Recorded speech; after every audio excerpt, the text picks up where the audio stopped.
so please be mindful of where you're going. I don't think we're gonna have any volunteers past where you can see the grass on these little shelves here. So I'd appreciate if everybody kind of follow that. You know, if we're gonna put some live stakes a little further down, we'll make sure that we have some of our actual staff on it, just for everybody's general safety. So what we're working with today is we have these, we call them willow stakes.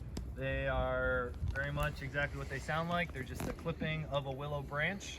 Everything's dormant right now, but this is viable and will start growing in the right conditions come springtime.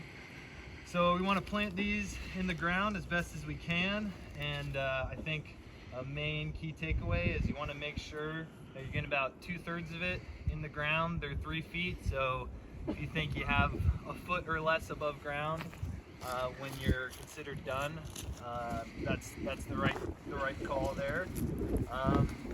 Yeah, ground is pretty hard and frosty today, so we brought some piloting tools. We also have some orange kind of planting bars that we can try out as well, but might be working mostly with the rebar just to pilot some holes for the stakes. So yep, it's pretty self-explanatory. You just kind of hammering in a little pilot hole. These rebar stakes are a little small compared to some of the material we're working with. Some of your stakes are going to be a little fatter, and that's okay.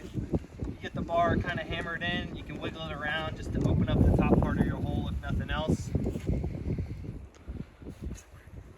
And then yeah, just pushing the stake into the ground as best as possible, and then you're kind of just finishing it off with some taps.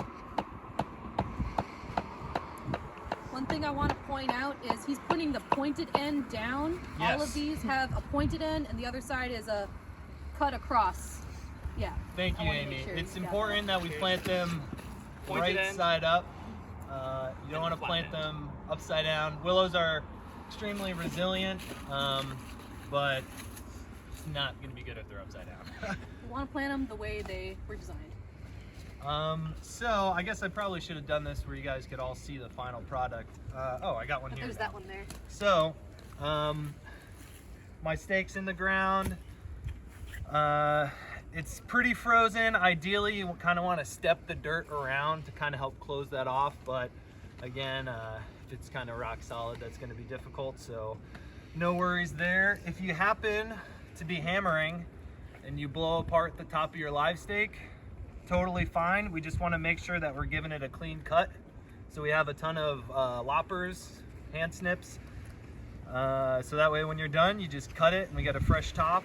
And yeah, there we go. That'll start growing once the weather starts to warm up and starts to get some more rain around. Other considerations. Oh, along with the safety, please, we're gonna have a ton of these. I think we're gonna go for anywhere from 2 to 5 foot spacing. So after we're out here working for a while, we're gonna have a lot of these sticking out of the ground. Not a bad kind of foothold if you're trying to climb up the bank, or you can even kind of grab onto them for some security, but please, again, mind your footing, make sure you're not slipping and falling on anything, because it doesn't feel good. I've done it before. Yeah. I have one quick addition. Yeah, please.